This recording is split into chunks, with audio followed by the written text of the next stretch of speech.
Mari sama-sama kita berdoa. Ya Tuhan Allah Bapa kami di dalam kerajaan surga, tiba saatnya Tuhan kami akan membuka hati kami, pikiran kami untuk boleh diisi oleh kebenaran firman Allah. Kiranya Tuhan apa yang kami dengar, apa yang kami renungkan, boleh menguatkan kami Tuhan, sehingga kami boleh terus-menerus diperlengkapi hidup kami oleh kebenaran firman-Mu.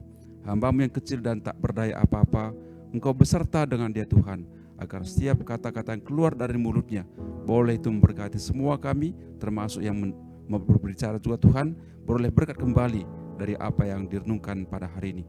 Berbicaralah kepada kami Tuhan, sebab kami telah siap mendengarkan firman-Mu. Dalam nama Tuhan Yesus kami berdoa, amin. Baik, silakan duduk Bapak Ibu sekalian. Ya, baik, salam, selamat hari Minggu kepada Bapak Ibu semua, baik hadir di tempat ini secara offline, dan juga kepada semua sahabat, semua saudara, Bapak Ibu yang ikut di dalam Zoom. Sekali lagi, salam, selamat hari Minggu, Tuhan kiranya memberkati kita semua. Nah, tadi kita sudah mendengarkan ayat kebenaran firman Allah yang menjadi bahan renungan kita pada hari ini, yang tadi terambil baik dari Perjanjian Lama maupun dari Perjanjian Baru. Yang saya lihat di situ dan saya simpulkan adalah bagaimana pemulihan sehingga kita terhubung dengan Allah. Nah, Bapak Ibu sekalian, kalau saya cermati apa yang disampaikan oleh Pak Yopi pada minggu lalu ya, dengan khotbah beliau yang mengatakan begini, dan itu menarik bagi saya dari khotbah Pak Yopi. Ketika manusia sudah berdosa, dia bersembunyi begitu ya, dan dia berpikir bahwa dia bisa ya lepas dari pengamatan Tuhan. Dia bersembunyi, tidak diberitahu di mana dia sembunyi, apakah di bawah tanah, dibuat bunker barangkali, atau juga barangkali di bawah pohon tanam-tanaman yang berdaun lebat, tidak tahu kita. Tapi yang jelas Allah berfirman, Allah berkata, Adam, Adam, di manakah engkau? Nah, di sini bukan berarti Allah tidak tahu di mana Adam. Karena semua hal, ya karena Allah Maha tahu. Di mana Adam berada, pasti dia pahami, pasti dia tahu berada di mana Adam pada waktu itu. Hanya saja di balik pertanyaan itu ada satu makna yang dalam. Adalah menyatakan di manakah engkau, berarti di mana, begitu Pak ya? Di mana posisi Adam? Apakah dia bersama Allah, terhubung dengan Allah, masihkah begitu, atau sudah putus? Dan memang putus. Tapi saudara menyentakkan hati Adam dan Hawa, istrinya, dan juga bagi kita semua. Di mana posisi kita? Kalau posisi kita di dalam Tuhan, aman, nyaman, tentram, damai, selamat. Sudah terima dia. Tapi kalau belum, nah kita tahu dari firman Allah akan binasa. Bapak Ibu sekalian yang kekasih dalam nama Tuhan Yesus Kristus. Ini HP, rata-rata kita semua memiliki ya, kecuali kalau barangkali bayi, tapi bayi pun sudah sering juga. Ya kadang-kadang bayi saya lihat, termasuk cucu saya di rumah ya, kalau dia rewel gitu ya, sebenarnya kehendak hati tidak mau memberikan HP bagi dia, tapi ya putar itu lagu-lagu anak-anak gitu ya, sehingga dia tanpa sadar dia nasi masuk, kalau enggak dia sulit. Jadi memang begitu besar daya tarik HP ini. Nah, tapi satu pertanyaan saya adalah, ketika HP kita ini kita aktifkan, kira-kira apa yang terjadi? Apa yang terjadi? Ketika misalnya saya mau kontak Ibu ataupun Pak Yopi barangkali, tek, bunyi dia kan, saya buat barangkali, saya langsung cari WA misalnya. Apa yang terjadi sebetulnya ketika kita on-kan HP ini? Ya, apa yang terjadi kira-kira? Terhubung. Terhubung dengan apa? Ya, dengan ya internet kah, atau pokoknya ada satu peralatan seperti yang menara tinggi-tinggi itu. Tapi apa sarananya terhubung itu? Apa membuat terhubung? Kan nggak ada, kita lihat tuh, nggak ada kabel kan? Kok bisa terhubung ya? Ya pasti ada kuota karena modalnya. Tapi apa terjadi? Nah, yang terjadi adalah bahwa ya ini bisa, saya maaf Pak Yopia dan Bapak Ibu sekalian, selalu saya bawa ke sana. Karena di alam semesta ini ada namanya fenomena gelombang, gelombang elektromagnetik. Kalau tidak ada, mau diisi oleh Bapak berapapun HP ini, 1 triliun pun diisi ini, enggak bisa. HP-nya mereknya barangkali ada barangkali HP yang paling bagus. Sebutkan tipe berapa? Tipe XXX barangkali. Secanggih apapun, tanpa ada gelombang elektromagnetik enggak bisa terhubung. Enggak bisa. Tapi walaupun HP saya ini kurang begitu bagus dari segi merek karena sudah ketinggalan zaman, yang jelas memang ada pulsanya Bu, dan tidak akan berusaha, terhubung ke seluruh dunia lah. Saya tidak bicara soal planet lain, pokoknya di bumi ini, karena di planet lain kita lihat belum ada manusia di sana yang menggunakan HP ya, di Mars misalnya. Tapi saya yakin kalau di Mars pun ada manusia, bisa terhubung dengan HP ini, kita bisa ngobrol dengan dia, karena terhubung. Jadi ini mungkin tidak kita sadari begitu ya. Kita barangkali sudah lihat pokoknya saya hidupkan HP, ya dia nyambung, ya sudah. Tapi di balik itu semua kita tidak memahami sebenarnya apa yang terjadi, yaitu terhubungnya alat ini dengan satu alat, dengan satu konsep fisis yang begitu luar biasa sebetulnya. Disebut tadi saya katakan adalah gelombang elektromagnetik. Jadi saya sebenarnya ya, gelombang EM itu nggak kelihatan gitu ya, kan bisa melihat. Dia itu berada dari sekian angstrom sampai sekian kilometer panjang gelombangnya. Mulai dari sinar gamma, ya ini anak sekolah ya, barangkali kecek apa saya salah. Sinar gamma, sinar X, ultraviolet, sinar tampak antara 3.500 sampai 4.500 angstrom. Setelah itu baru muncul inframerah, baru gelombang mikro, baru audio. Itu spreadnya. Ya. Terhubung dengan itu, jadi kita bisa melihat. Fenomenanya kita nggak lihat kan, tapi dia ada gitu. Nah itu sering kadang-kadang jawaban saya yang mengatakan bahwa Tuhan itu tidak ada. Fisik nggak melihat. Jangankan kita bicara soal Allah, yang dia jauh di atas logika pemahaman kita. Yang natural aja pun gelombang M, coba sok. Saya lebih rendah sedikit levelnya. Saya tidak usah ngomong soal elektromagnetik. Mengapa Bapak Ibu bisa mendengar suara saya? Mengapa? Karena sana ada gelombang elastik namanya. Tadi gelombang elektromagnetik, ini gelombang elastik. Dia longitudinal, rapat renggang, sehingga bisa sampai ke Pak Tumpal. Dan dia mendengar saya bersuara saat ini. Itu gelombang. Tapi apa kita melihat ini, gerak-gerak ini? Deteksi dengan alat bisa. Tapi mata kita secara kasat mata enggak bisa melihat, tapi ada. Nah betapa banyak orang mengatakan Tuhan tidak ada. Karena dia melihat, ya saya katakan sekali lagi, Tuhan yang begitu luar biasa, dan kan itu saya katakan tadi, yang biasa saja ada alamnya nggak bisa kita lihat kok, tapi dia ada gitu. Dan Tuhan itu ada. Nah sekarang Bapak Ibu sekalian yang saya kasih dalam nama Tuhan Yesus Kristus, dengan itulah kita terhubung sekarang. Meski tadinya manusia yang diwakili oleh Adam dan Hawa, kita telah jatuh. Putus hubungan. Posisi di mana kata Allah, putus, disambung kembali. Jadi kalau saya lihat ini, kalau saya renungkan ini luar biasa ya. Bagaimana saya yang hina ini, Allah yang luar biasa yang tidak terpikirkan oleh otak yang kecil ini. Dia terhubung dengan saya. Terhubung dengan Bapak Ibu sekalian. Jadi ini saya pikir adalah satu hal yang luar biasa. Dipulihkan. Sekali lagi dipulihkan, pemulihan sehingga terhubung. Ada terus komunikasi. Bisa berkomunikasi. Dan pada dasarnya Allah selalu ingin berkomunikasi dengan kita. Allah tidak pernah terganggu dengan kita, walaupun dia seakan-akan kita ganggu dia. Kita yang kadang-kadang terganggu ketika kita berkomunikasi dengan dia. Betapa pelik kadang-kadang waktu kita berikan kepada Tuhan dalam hal berkomunikasi dengan dia. Dia kapan saja, dia ready. Dia nggak pernah tertidur. Nggak ada waktu Allah di mana istirahat, oke. Dia kadang-kadang ya kalau ada restoran, dulu di Bagus Rangin Pak ya. Ada restoran namanya Ada Habis.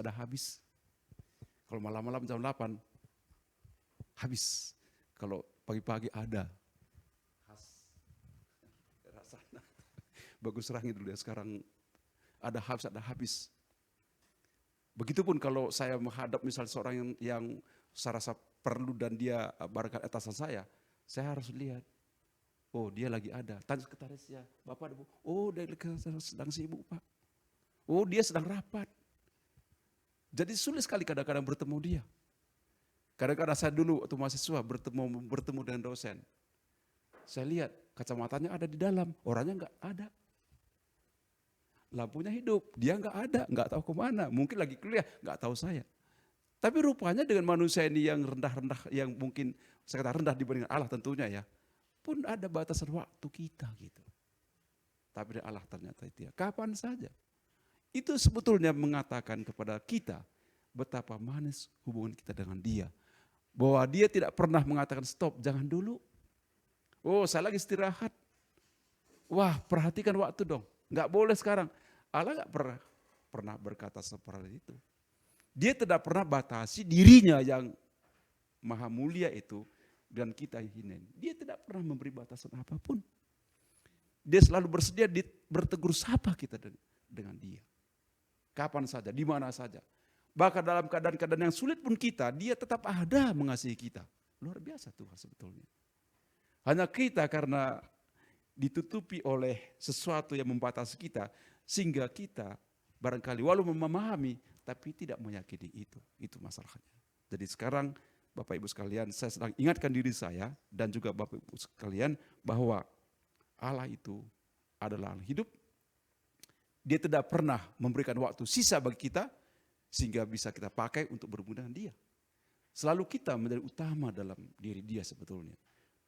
Dan buktinya dia telah datang untuk kita di dalam nama Tuhan Yesus Kristus. Itulah Allah kita yang setia.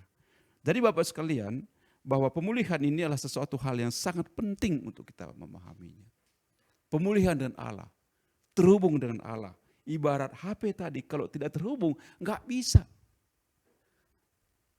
HP ini walaupun harga berapapun ini, mahal sekalipun ini, kalau tidak ada terhubung dengan gelombang elektromagnetik tadi, nggak bisa berfungsi. Dan minta maaf, mungkin kita berkata kepada orang-orang yang belum percaya Kristus ya. Saya sering katakan, maaf kalau mungkin barangkali agak terlalu keras gitu ya. Sebenarnya tidak ada arti manusia kalau dia tidak terhubung dengan Yesus Kristus. Itu intinya. Sehebat apapun dia, semahal apapun ini, kalau tidak terhubung, nggak ada artinya. Nggak ada artinya saya. Tapi walaupun saya simpel, sederhana, walaupun mungkin kita dalam pandangan orang lain, nggak ada apa-apanya. Tapi kalau kita terhubung dengan dia, luar biasa. Karena harga kita, diri kita, bukan terletak pada apa yang saya pakai, walaupun mungkin itu penting bagi kita. Tapi harga kita, nilai kita, bergantung kepada dia yang memang tidak bisa dilihat oleh mata kita secara fisik. Ya. Nah, kita telah dipilih untuk dipulihkan. Ya. Dan kerinduan dan keinginan serta kerajaan Allah lah yang membuat kita terpilih dan terhubung dengan dia. Allah rindu supaya kita terhubung dengan dia. Kita dipulihkan oleh dia. Dan bagi kita masalahnya, sering manusia itu merasa tidak butuh. Dia merasa cukup dengan dirinya sendiri. Dengan ada apa yang ada pada dia rasa ya cukup itu saja. Jadi Allah merancangkan pemulihan, terhubung dengan dia, dan memang itulah kebutuhan kita. Hanya sering kita katakan, mengapa kita dipilih? Mengapa bukan orang lain? Padahal kita mungkin merasa kita tidak ada lebih dari orang lain juga. Ini memang suatu misteri yang tidak bisa kita jawab. Sehingga saya katakan juga kepada diri saya bahwa pertanyaan itu, kalau pertanyaannya mengapa, kadang-kadang bisa dijawab, kadang-kadang enggak ada jawabannya. Kadang-kadang jawabannya ya biasa-biasa saja. Jadi kalau dikatakan mengapa saya dipilih, saya tidak bisa menjawab. Saya tidak lebih baik daripada tetangga saya. Saya tidak lebih baik daripada orang yang saya temui di jalan. Bahkan mereka ada yang lebih baik dari kita jauh. Tapi mengapa kita dipilih? Saya juga kurang tahu mengapa dulu Pak Tumpal milih ibu sebagai istri. Maaf Bu ya, mungkin ada ibu yang lebih Mungkin ada dulu wanita lebih cantik dari ibu ini. Tapi mengapa Bapak kecantol sama dia? Istilah sekarang mengapa chemistry-nya gitu, cocok gitu. Mengapa Pak? Boleh Bapak bercerita? Nanti Pak ya. So nanti khotbahnya nggak selesai kalau Bapak cerita. Belum Bapak, nanti saya tanya lagi Pak Yopi, saya tanya lagi semua. Tapi ada gitu.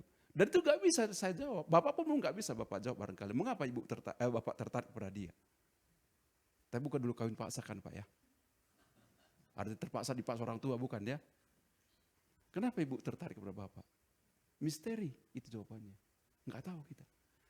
Pasti dulu banyak juga pemuda lebih kaya, lebih ganteng dari Bapak ini ya.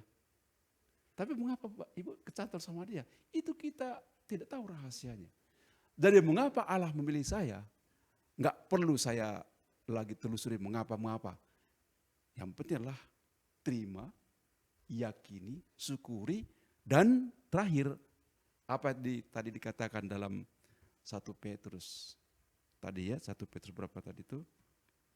1 Petrus 3 ayat 8 sampai 18. Yaitu kita harus dasarusnya. Dan itu juga memang merupakan kehendak Allah. Supaya kita hidup sebagai orang-orang yang terpilih. Sebagai orang-orang yang telah terhubung. Dan tadi ada banyak sekali tadi nasihat dari Petrus untuk itu ya. Tetapi tegasnya ada 4 hal saya lihat ketika kita terhubung dengan Allah setelah pemulihan. Pertama adalah dalam pemulihan kita dengan Allah telah terjadi. Itu yang utama dulu. Dalam pemulihan Allah terhadap kita dipulihkan dengan Allah pertama. Lalu penting juga adalah kita pulih dengan diri sendiri. Banyak orang tidak pulih dengan diri sendiri sebetulnya. Tidak bisa menerima diri dia apa adanya dia. Dia terlalu mungkin mengejar dirinya, dia merasa tidak ada artinya apa-apa. Dalam konteks yang dengan Allah, memang kita tidak ada apa-apanya. Tapi maksud saya ingin mengatakan bahwa betapa banyak orang merasa hidupnya itu, ya tidak ada apa-apanya. Barangkali mungkin ada ketidakmampuan dalam dirinya, sehingga itu mencekam dia. Jadi dia tidak pulih dengan diri sendiri. Nah bersama Allah, setelah kita dipulihkan oleh Allah, maka kita dengan diri kita sendiri pun pulih. Kita bisa menerima, mensyukuri apapun. So kita kan tidak ada diskusi dengan Tuhan dulu ya. Ada dulu kita waktu kita lahir, Tuhan tanyakan kepada kita atau kepada ibu kita, bahwa saya terlahir sebagai marga yang ada sekarang, yang marganya memang menyeramkan. Sudah singa rimbun lagi, tapi enggak rimbun lagi. Bapak ibu ditanya, kalau nanti lahir seperti apa tubuhnya? Bu, kalau ibu dulu ditanya Tuhan seperti apa ibu tubuhnya, kira-kira ibu jawab seperti apa? Mungkin saya tanya, siapa idola ibu dari segi wanita? Siapa idola ibu? Adalah. Mungkin ibu, wah ingin seperti dia. Kalau saya dulu tanya Tuhan, kamu nanti seputar apa? Saya katakan akan seputar Albert Einstein. Tapi enggak kan? Saya dulu kalau dilahirkan, mungkin saya lahir di Amerika Pak ya. Tapi ternyata di bawah kaki guru Sinabung. SD-nya pun dulu Pak, saya dulu, maaf, itu dulu saya dulu waktu SD dulu karena guru kami itu mengajarkan masalah Karo Pak ya. Saya waktu kesulitan ketika saya pindah ke Medan SMP 6, Jalan Guru-Guru Bypass namanya. Saya nggak ngerti bahasa Indonesia Pak. Sehingga saya diajak orang, anak desa, anak dusun, Medan itu anak dusun katanya. Anak kampung ini, diajak orang sampai habisan. Lalu saya berpikir, itulah, saya merasa rendah diri saya. Bahasa Indonesia nggak ngerti. Begitu sampai di Bandung, saya nggak ngerti bahasa orang ini. Saya coba bahasa orang ini, Pak, bahasa Indonesia sajalah, Bapak, bahasa Bapak berantakan katanya. Sampai sekarang karena itu, maaf ya, karena itu saya nggak termotivasi belajar bahasa sini. Karena udah dibilang orang berantakan gitu. Ya, barangkali Ibu bisa ya bahasa Sunda Bu ya. Kalau saya nggak bisa jadinya, karena langsung patah semangat dari awal. Di TU gitu ya Pak ya, di prodi fisika sana. Ada TU itu mengatakan, Pak, Bapak nggak usah bahasa Sunda, nggak usah dipaksakan Pak. Kalau memang nggak bisa, kami pun ingin ngerti bahasa Indonesia. Padahal saya ingin belajar sebetulnya. Nah, itu, jadi tidak boleh dengan diri sendiri. Ya. Ketiga, pemulihan kita membuat kita pulih dengan sesama kita juga. Terlebih sesama kita anak-anak Tuhan. Pulih hubungan, baik. Terjadi satu hal yang mesra. Dikatakan kita menjadi satu tubuh dalam Kristus. 1 Korintus 12 ya, ayat 12 sampai 27. Roma berapa itu? Roma 5, 3 sampai 8 kalau nggak salah itu. Kita menjadi satu tubuh. Terlebih dari apakah Bapak Ibu ya kita sadari ya bahwa kita ini masing-masing juga memiliki kelebihan dalam satu hal, tapi juga memiliki kekurangan satu hal, tapi dipulihkan dalam Kristus. Kita memiliki keterbatasan dalam hal fisik, dalam hal berbicara, dalam hal harta juga. Kita terbatas, mungkin orang lebih baik. Tapi tidak berarti kita lebih kecil, karena kita merasa sudah dipulihkan oleh Tuhan. Kita kaya dalam Allah sebetulnya. Hanya belum terjadi karena belum dinyatakan, kelak itu kenyataan.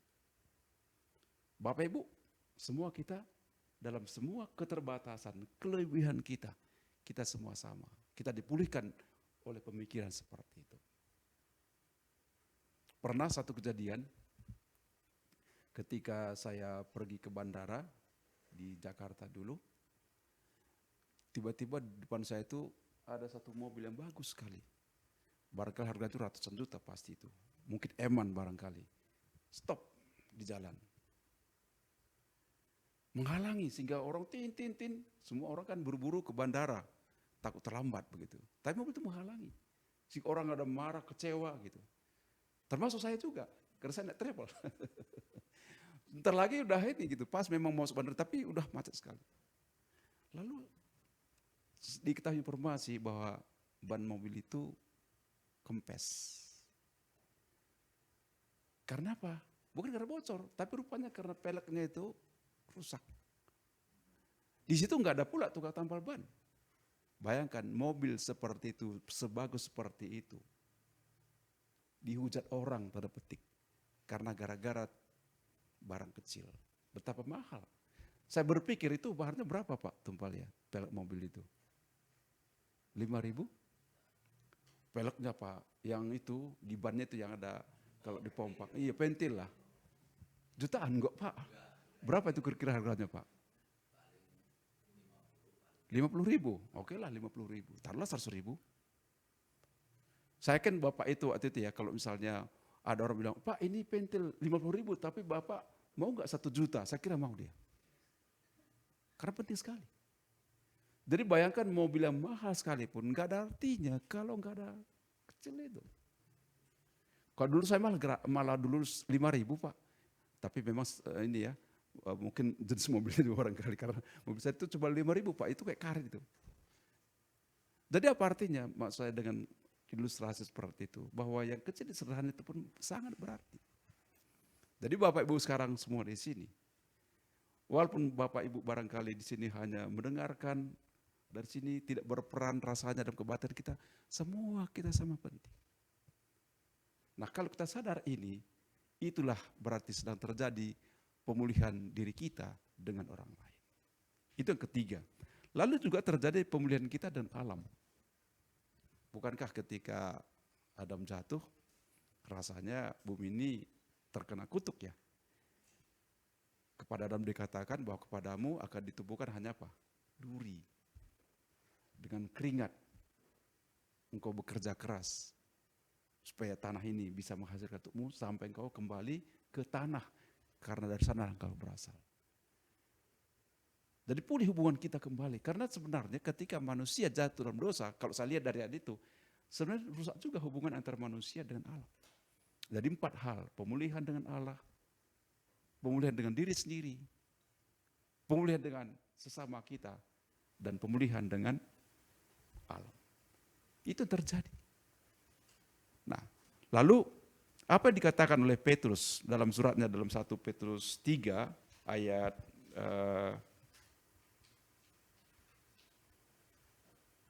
saya baca ayat 8 sampai 18 tadi. Ada berapa hal di sana, ya.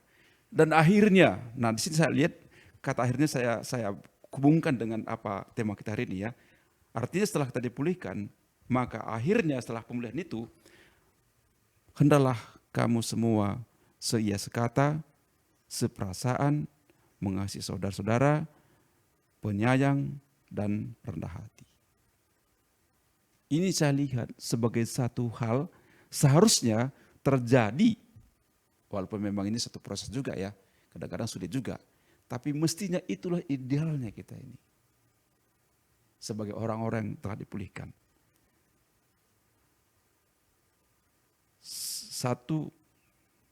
Seia sekata, seperasaan. Ada empati, ada simpati. Mengasihi saudara-saudara. Penyayang dan rendah hati. Tapi betapa sering sulit ya untuk rendah hati. Itu perjuangan terus-menerus. Saya juga seperti itu, pasti. Ya.